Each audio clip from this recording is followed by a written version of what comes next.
Vision 2020. Since 1969, Malaysia has introduced several plans in order to make this country a good and developing country.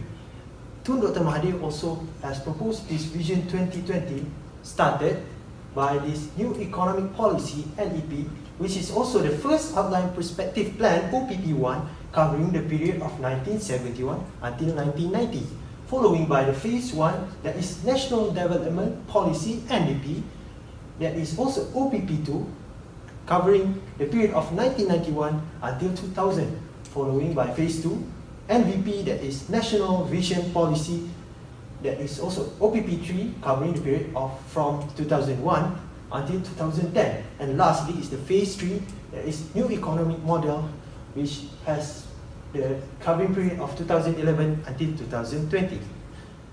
The aim and objective of Vision 2020 is to modernize our country based on its own model and to form a united Malaysian country in all aspects. With this Vision 2020 also is to make Malaysia a fully developed country by the year of 2020. So the first phase is New Economic Policy and National Development Policy. First, I'm going to talk about New Economic Policy. Malaysia government has propelled a new economic policy started in 1971 under Prime Minister Tun Abdul Razak. It is a strategy to eliminate poverty and reduce singling out of race out of its geographical location and economic role. So, it has three objectives.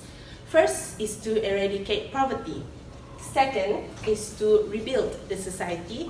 And the third is to achieve harmony and unity. So what has NEP achieved throughout the period of 20 years?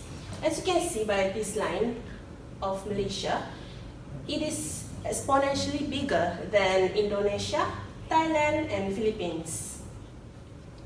Once the NEP finished in 1990, the approach was replaced by National Development Policy in 1991. So NDP kept on executing NEP strategies. It has three objectives. One is national policy. Second is developing a progressive community. And the last one is the growth of... Let's move on to the second phase, which is National Vision Policy, NVP. So this phase, it has been conducted under OPP3, which stands for Third Outline Perspective Plan, from 2001 to 2010. So basically, this phase is actually an extension for NDP that conducted from 1991 to 2000. This phase is very important to strengthen the transformation of Malaysia to a fully developed country. Okay. So let's move on to the objective of this NVP. It's actually to form a united and progressive bangsa Malaysia that can live in harmony and have a fair partnership and engagement. The second one is to help overcome Malaysia's economy globally and also liberally. And lastly is to develop a technology in Malaysia, especially for ICT. So in this phase, some new policies have been introduced. So the first one is developing Malaysia to be a knowledgeable society. The second one is to generating the growth through strengthening the domestic investment. And the third one is enhancing the agriculture, manufacturing and also services sector through greater infusion of knowledge. So in conclusion, we can conclude that the phase 2 has been achieved their phasing target.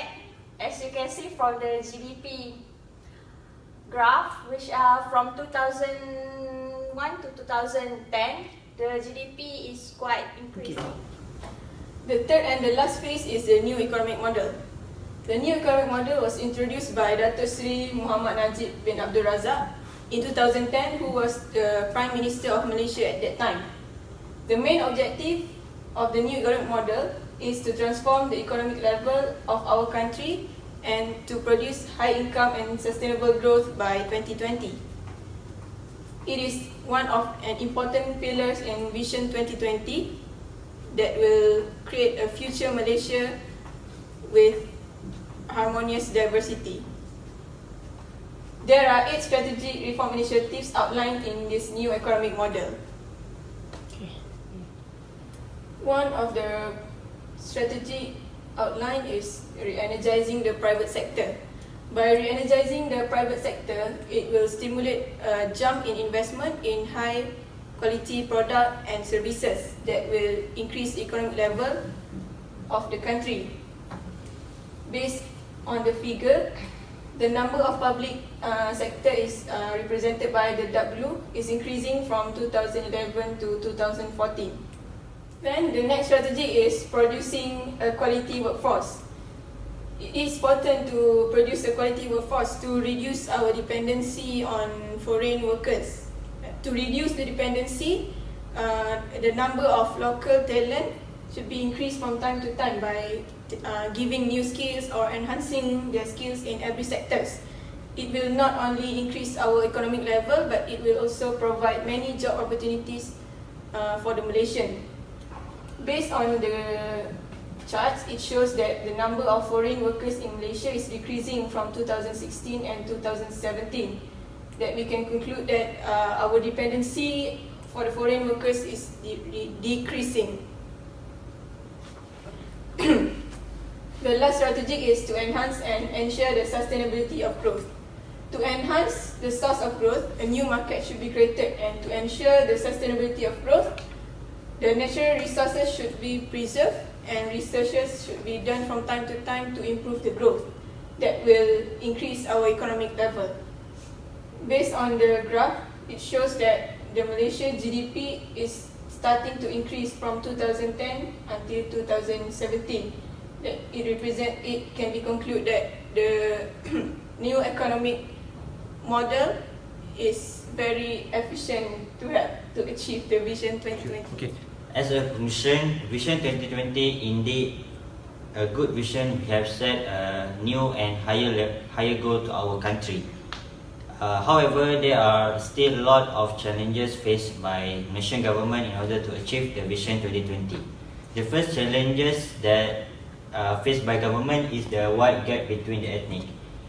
Even though nation has reached independence in 1957, the wide gap between the ethnic is still a problem to our country. Our country consists of 3 major ethnics, which are Malay, Chinese, and Indian. So, in order to reduce the wide gap between the ethnic, they must unite and work together in order to achieve the Vision 2020. This is because our mission is to build a fully developed country. The next challenge is non-stabilization in the leadership of Malaysia. Government should make an agreement among themselves in order to avoid any fight due to different perspective of ideas. And then the next challenge is the inefficiency of building a new generation to adopt Vision 2020. Ministry of Education can create a new subject related to Vision 2020 and make them as a compulsory subject which requires students to pass in order to pursue to higher academic level. This subject is aimed to give exposure about their role in leading the country. And lastly, the low development of infrastructure and facilities in rural areas. Government should focus more on rural areas because rural areas is known in high rate of poverty. Government should improve the infrastructure and the facilities so the rate of poverty can be reduced. If the rate of poverty is reduced, the Vision 2020 can be accomplished. So, from the challenges, Malaysia government must give more effort to overcome the challenge, and so from that Vision 2020 can be accomplished, can be achieved. Thank you.